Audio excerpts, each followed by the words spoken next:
দর্শক, আমি তো আজকে রয়েছি জামশেদপুরে।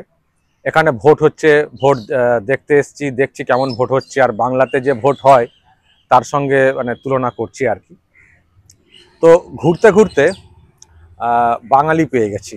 ভারতবর্ষের কোথাও যাব আর বাঙালি কারোর সঙ্গে দেখা হবে না, সেটা তো হতে পারে না। আর বাংলায় তো কাজ কামের যা হাল, কাজের সন্ধানে বাংলার বাইরে যেতেই হবে। সে পরিযায়ী শ্রমিক হিসেবে হোক বা শিক্ষিত হয়ে অন্য কোনো পদে চাকরি করা হোক। তো ঘুরতে ঘুরতে আমি এখন রয়েছি স্যার ডোরাবজি টাটা পার্ক, দেখতে পাচ্ছেন এখানে রয়েছি। তো খুবই নামকরা একটি জায়গা। এবার এখানে প্রচুর মানুষ ঘুরতে আসেন, যদিও এখন আজকে যেহেতু ভোট হচ্ছে আজকে বন্ধ রয়েছে, নাহলে প্রচুর মানুষ এখানে ঘুরতে আসেন। এবং ওই যে ডায়মন্ডের যে চিত্রটা দেখছেন, ওটাতে রাতে খুব সুন্দর লাগে আর কি, লাইটিং আছে, ভালো লাগে। আমি রাতের দিকে ছবি দেখাতে পারলে হয়তো ভালো লাগতো। এবং উল্টো দিকে তো স্পোর্টস কমপ্লেক্স টাটাদের মানে টাটাটা কি করেনি জামশেদপুরে, আমি শুধু ঘুরছি আর দেখছি। বিরাট বিরাট জায়গা নিয়ে সব পরিকাঠামো তৈরি করা, স্পোর্টস কমপ্লেক্স থেকে শুরু করে পার্ক রয়েছে, কি নেই। যেটা আমি বলছিলাম আগের ভিডিওতে, যে একটা কোম্পানি কোথাও এলে তাদের যে ইনভেস্টমেন্ট হয়, শুধু শুধু যে তাদের মুনাফা সেটা না, একটা এলাকার সামগ্রিক উন্নতি ঘটে। আমি কিন্তু এখানে এসে অনেক বেশি করে বুঝতে পারছি। আর মিস করি ওটা যেটা সিঙ্গুরে হওয়ার কথা ছিল, টাটা ন্যানো প্রজেক্ট বা যে কোনো একটা প্রজেক্ট টাটার, যেটাকে করতে দেওয়া হয়নি। তো বাঙালি যেটা বলছিলাম, তো বাঙালি পেয়ে গেছি, তো একটু জানবো, কথা বলবো আর কি। দুজন বাঙালিকে দেখতে পেয়েছি। আগে পরিচয়, নাম? আমার নাম সুব্রত ঘোষ। বাড়ি? আমার গাড়ি বীরসিংহ গ্রামে, যেটা ঘাটাল সাব ডিভিশনের খড়ারের কাছে অবস্থিত। বাবা, মানে দেবের এলাকা, দেব, ভেরি গুড। আর বন্যা? আর বন্যা? হ্যাঁ, এবারে বন্যা গেছিল নাকি বাড়িতে? না, বাড়িতে যাইনি, কিন্তু আমি হ্যাঁ দেখেছি। তারপরে কালী পুজোর টাইমেও বন্যা কিছুটা চলে এসেছিল, কিন্তু বন্যাতে প্রবলেম তো হয়, এখনো হচ্ছে। এখানে কিসে আছেন? টাটাতে? আমি টাটা স্টিলে আছি, কন্ডিশন মেটিং ডিপার্টমেন্টে রয়েছে। Very good. আপনার নাম? আমার নাম রাজেশ প্রতিহার। আমি আরামবাগ থেকে। আরামবাগ, বুঝতে পারছেন, এলাকার লোক পেয়ে গেছি। আর টাটাতে? হ্যাঁ, টাটা স্টিলে। কত বছর করে হচ্ছে চাকরি এখানে আপনার? আমার তো হয়ে গেল 22 বছর। আমার 4 বছর রানিং চলছে। Very good. কেন বাংলা থেকে এত দূরে কেন? অ্যাকচুয়ালি বাংলাতে তো সেরকম কিছু ইন্ডাস্ট্রি নেই, এরকম হেভি ইন্ডাস্ট্রি যেটা টাটাতে রয়েছে। তো টাটাটা আমাদের ওখান থেকে মোটামুটি সামনেও পড়ে। তো এখন মোটামুটি শুধু আমরাই নয়, বাংলা থেকে যারা ইঞ্জিনিয়ারিং করেছে সবাই মোটামুটি এই জামশেদপুরের দিকে ইন্ডাস্ট্রিয়াল বেল্টে কাজ করছে, কারণ ওখানে সেরকমভাবে কোনো সেরকম স্কোপ নেই এই মুহূর্তে। এখানে মোটামুটি হিসেব আছে যে কত বাঙালি স্টাফ আছে? প্রচুর স্টাফ রয়েছে, যেহেতু এটা বর্ডার এরিয়া, ঝাড়খণ্ডের থেকে, ঝাড়খণ্ড আর আপনার ঝাড়গ্রামকে সার্ভ করছে। তো মোটামুটি প্রচুর মানুষ এখানে কাজ করে। শুধুমাত্র টাটা স্টিল নয়, এখানে টাটা মোটরস রয়েছে, এছাড়াও আদিতপুরের একটা ইন্ডাস্ট্রিয়াল বেল্ট রয়েছে, সেটা ওই সাইডে পড়ে। তো এখানে প্রচুর লোক কাজ করে, প্রচুর লোক কাজ করছে বাংলার। তাহলে বলছি যে আমাদের তো আমরা হুগলি জেলার ছেলে, আরামবাগের কাছে সিঙ্গুরে টাটাদের একটা প্রজেক্ট হওয়ার কথা ছিল, ন্যানো প্রজেক্ট। তো হলে তো খুবই ভালো হতো, মিস করি খুবই। ছেলে হয়ে ওখানে থাকলে ওখানেই কাজ করার একটা সুযোগ আসতো, কিন্তু সেটা তার হলো না, তো এখানেই পড়ে থাকতে হচ্ছে। একটা কথা যেটা আমি এখানে এসে ফিল করছি, দেখছি যে একটা, আমি যেটা বলছিলাম যে একটা গ্রুপ যদি কোনো জায়গায় যায়, কোনো রাজ্যে, তার সার্বিক যে ডেভেলপমেন্ট, এটা তো শুধুমাত্র নিজস্ব স্টিল প্ল্যান্টই রাখতে পারতো, স্পোর্টস কমপ্লেক্স, পার্ক, মানে আরো সব কত কিছু দেখতে পাচ্ছি। পারিপার্শ্বিক এনভায়রনমেন্টটাই পুরোপুরি চেঞ্জ হয়ে যায়। রাস্তাঘাট বলুন, একটা লোকের আর্নিং বলুন, সবগুলো দিক থেকে ডেভেলপ হয় অনেক কিছু। অ্যাকচুয়ালি আমাদের ওখানেও অনেক ইন্ডাস্ট্রি রয়েছে, কিন্তু টাটার মতো এরকমভাবে সার্বিকভাবে সেটাকে পুরো গড়ে তোলা, এটা টাটার পক্ষে সম্ভব। বাকি কোম্পানি এরকমভাবে সদর্থকভাবে এগিয়ে আসে না, এটা টাটাই করে। এবং আপনি এখানে দেখতে পাচ্ছেন, এখানে আরও অনেক উন্নয়নমূলক কাজকর্ম হয়েছে। সেটা সিঙ্গুরে হলেও অবশ্যই হতো, এবং সিঙ্গুরকে দেখে আরও অনেকটা কোম্পানি আসতো। যেমন এখন ন্যানো প্রোডাকশন হয়তো বন্ধ হয়ে গেছে, কিন্তু ন্যানো ছাড়াও ওখানে আরও টাটার অন্যান্য ইভি প্ল্যান্ট হয়েছে গুজরাটে। তার আশেপাশে অনেক ধরনের অটোমোবাইল আছে, বিভিন্ন কোম্পানির লোকেরা এইসব কোম্পানি ওখানে অ্যাকোয়ার করেছে। সেরকম এখানে যেমন টাটা মোটরস রয়েছে, তারও আনুষঙ্গিক তার যে পার্টগুলো, সেগুলোর জন্য আদিতপুরে বিরাট বড় ইন্ডাস্ট্রিয়াল হাব রয়েছে। সেটা হতো সিঙ্গুরে, সেটা হলো না, এটাই সমস্যা। এটাই খুব মানে বাংলার জন্য খুবই দুর্ভাগ্যের একটা ব্যাপার। আচ্ছা, এবার আমি আসল ব্যাপারটাতে আসি, এখানে তো ভোট হচ্ছে আজকে, একদম একদম। তফাৎ কি আমি দুজন কি জানতে অ্যাকচুয়ালি চাইবো? আমরা ওয়েস্ট বেঙ্গলের, তো এখানে ভোটের আমরা ফার্স্ট হাফে ছুটি পাইনি, সেকেন্ড হাফ ছুটি পেয়েছি। তো ভোটেতে কোনো সমস্যা নেই। আজকে আমাদের অফিস ছিল এবং আমাদের অফিস একদম শহরের সেন্ট্রালেতে, অন্য জায়গায় হয় শহর থেকে বাইরে হয়, তো সেন্ট্রালে টাটা স্টিল আছে।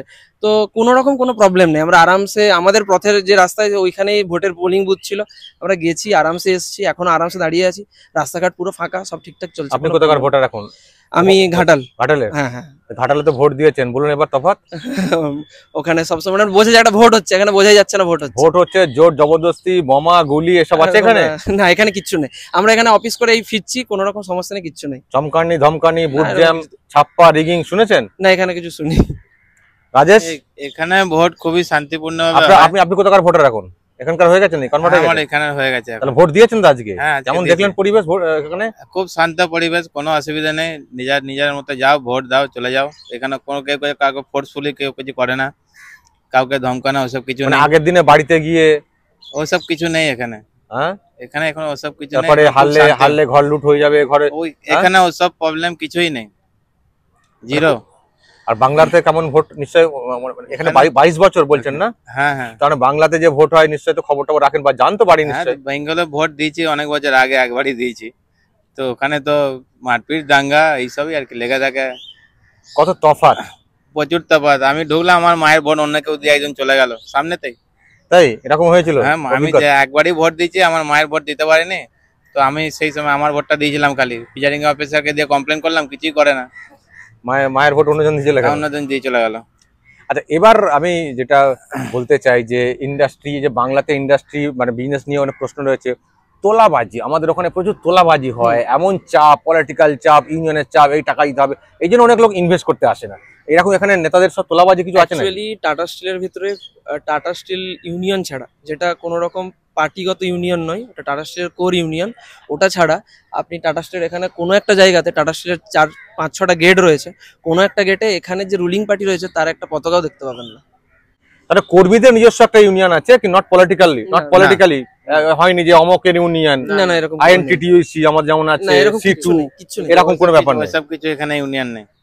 আর তাহলে যারা কর্মী আছেন, কর্মীদের একসঙ্গে বছরে কোনো প্রোগ্রাম হয় নাকি, বেশ রিফ্রেশমেন্ট একসঙ্গে? 3 মার্চ জামশেদজি টাটার জন্মদিনের দিনে, যিনি ফাউন্ডার ছিলেন টাটা গ্রুপের, ওনার জন্মদিনের দিনে গোটা শহরটাকে লাইট দিয়ে সাজানো হয়। তাছাড়াও এমনি এই স্পোর্টস কমপ্লেক্সে ফুটবলের এখন আইএসএল চলছে, মোহনবাগান ইস্ট বেঙ্গলের সাথেও খেলা হয়েছে, এরকম মাঝে মাঝে এই স্টেডিয়ামটাতে খেলা হয়। আর এমনি ছোটখাটো ম্যারাথন খেলা হলে সব কর্মীরা সব হ্যাঁ, আপনি টিকিট কাটতে পারেন অনলাইনে, এছাড়াও টাটা স্টিলের ভেতর থেকেও পাস দেওয়া হয়, আপনি পাস সংগ্রহ করতে পারেন, খেলা দেখতে আসতে পারেন। ইন্টারেস্টেড লোক যারা থাকে সেরকম দেখতে যায় খেলা। আচ্ছা, রতন টাটা যেদিন মারা গেলেন সেদিন সব কেমন পরিবেশ ছিল এখানে? রতন টাটা যেদিন মারা গেছিলেন ওই সময় দুর্গাপূজার মরশুম চলছিল, তো ভেতরে ট্রিবিউট দেওয়া হয়েছিল। কিন্তু সব থেকে একটা অবাক ব্যাপার যেটা, যে ওনার জন্মদিন হলে মোটামুটি সবাই হয়েছিল ছুটি দেওয়া হবে, কিন্তু না, কোনো ছুটি নেই। মানে প্রোডাকশন মৃত্যুর দিনে মৃত্যুর দিনে তো প্রোডাকশন পুরো চলেছিল। এবং সব থেকে এটা বড় কথা, এখানে প্রত্যেকটি দুর্গাপুজোতে ওনাকে ট্রিবিউট জানানো হয়েছিল। মানে আপামর পুরো জামশেদপুরের লোক সবাই দুঃখিত ছিলেন, এবং সব জায়গাতে পুলিশের তরফ থেকে প্রত্যেকটা দুর্গাপুজোর মণ্ডপ থেকে আরম্ভ করে সবাই ওখান থেকে পুরো ট্রিবিউট দেওয়া হয়েছিল। এবং আমাদের ভেতরে তো ট্রিবিউটের ব্যবস্থা করা তার মানে কতটা মানে প্রফেশনাল, যে মারা গেছেন বলে ছুটি না না, ওরকম আমাদের যেমন সরকার কিছু হলেই ছুটি 2 দিন 4 দিন ছুটি, হ্যাঁ হ্যাঁ, কোনো ছুটি থাকে না, প্ল্যান এমনি নরমাল চলে যায়, নরমাল চলেছে, মানে খুব প্রফেশনাল। হ্যাঁ, এমনি যে এখানে বন্ধ কিছু হলে তো আমাদের রাস্তাঘাটে কোনোদিন আটকায় না আজ পর্যন্ত, আর এমনি শান্তিপূর্ণভাবে সবাই ডিউটি করে চলে যায়। এখানে পলিটিক্যাল কোনো বন্ধ হলে টাটা স্টিলে কোনো বন্ধ হয় না, মানে কোনো এফেক্ট নেই, পড়ে না। না না না, এখানে কোনো বন্ধ বা কিছু হলে বা এখানে কোনো চাপ দেওয়া কোনো পার্টির তরফ থেকে এসে কোনো রকম কিছু নেই মানে এখানে। যারা কর্মী তাদের মধ্যে কোনো পলিটিক্যাল ইউনিয়নের কোনো ব্যাপার নেই না, এখানে একটা সব থেকে আরো জিনিস ভালো, কোনো মন্ত্রী এলেও যে রোড ব্লক করে রেখে দেয়া অনেকক্ষণ ধরে, ওইসবও কিছু নেই। ওখানে পুলিশ থাকে মোড়ে মোড়ে, অটোমেটিক মানে পাবলিক লোকও পাস করে, ওরাও পাস করে। বিজনেসকে হ্যাম্পার করার মতো কোনো পলিটিক্যাল সিচুয়েশন আপনার যদি দেখে আপনার পাস রয়েছে, আপনার পায়ে সেফটি শুজ রয়েছে, তো পুলিশরা বুঝতে পেরে যায় ইন্ডাস্ট্রিয়াল এরিয়া, তো ওরা ছেড়ে দেয়, ওরা হ্যাম্পার করে না কিছু। আপনার কি মনে হয় এটাও কি একটা কারণ আমাদের বাংলাতে ইনভেস্টমেন্ট ঠিক বড় আকারে না আসা? এই যে এত পলিটিক্যাল চাপ, প্রেসার, তোলাবাজি, সিন্ডিকেট, অ্যাটমসফিয়ারটা সেরকম এখানে রয়েছে। এবং এত বড় একটা সাধারণ দেখুন, যদি আমার একটা ছোট বিজনেস হয়, তো একটা জায়গায় আমি বিজনেস করতে গেছি, সেই জায়গাতে একটা বড় বিজনেসম্যান সেখানে ব্যাঘাত হয়েছে, তো আমি সেখানে তো ভয়ে যেতে চাইবো না, হুম, কারণ আমার ছোট রকম ইনকাম রয়েছে। তো টাটার মতো একটা জায়ান্ট কোম্পানি যখন সেখান থেকে চলে এলো, তো exactly. কেউ ভয়ে যেতে চাইছে না যে আমি রান করাতে হয়তো পারবো না। এমনি অটোমোবাইল ইন্ডাস্ট্রি আপ ডাউনে চলে, তো সেখানে টাটা যখন করলো তো কারোর অত মানে ইয়ে নেই সেখানে রান করানোর। রাজেশ, আরামবাগের ছেলে যেহেতু, আমার শেষ প্রশ্ন, আরামবাগ আবার কবে যাওয়া হবে? দেখি এবছর ছেলের পরীক্ষা আছে, তো কামিং মার্চ মাস করে যাব এক্সাম খতম হলে। এখানকার ভোটার হয়ে গেছেন হ্যাঁ অনেকেই, তবু তবু তো গ্রাম তো গ্রাম, বা আমাদের হ্যাঁ, এলাকা তো এলাকা, তাই না? হ্যাঁ হ্যাঁ ওকে দর্শক, শুনলেন অনেকটাই ব্যাখ্যা যে ইনভেস্টমেন্ট কি করে হয়, কেন বাংলাতে সমস্যা, এবং একটা গ্রুপ, বড় গ্রুপ ইনভেস্ট করলে তার কি সুবিধা হয় রাজ্যের সামগ্রিক উন্নতির ক্ষেত্রে, সব শুনলেন। এবং ভোটের ব্যাপারটাও শুনলেন যে এখানে আলাদা, ওখানকার ভোটার মানে এখানেও ভোট দিচ্ছেন, ভোটার হয়ে গেছেন, তারও অভিজ্ঞতা, ওখানে ভোট দিতে পারেননি মা, চোখের সামনে দেখে আসছেন, এখানে নির্বিঘ্নে তারা ভোট দিচ্ছেন, বেরোচ্ছেন। আর যে কালচার, মানে এখানে বিজনেস কালচার, ইন্ডাস্ট্রিয়াল যে কালচার, সত্যি খুবই প্রফেশনাল। এখানে পলিটিক্যাল কোনো চাপ নেই, কোনো প্রেশার নেই, কোনো ইউনিয়ন বাজি নেই। আর বাংলাতে নিশ্চয়ই দর্শক আপনারা দেখেন, এবং তার জন্যই কিন্তু বাংলাটা ব্যবসার দিক দিয়ে যেন বন্ধা হয়ে যাচ্ছে। খুবই খারাপ, খুবই দুর্ভাগ্যের। দর্শক বলবেন যা বলার, কমেন্ট বক্সে নজর রাখবেন আরামবাগ টিভিতে।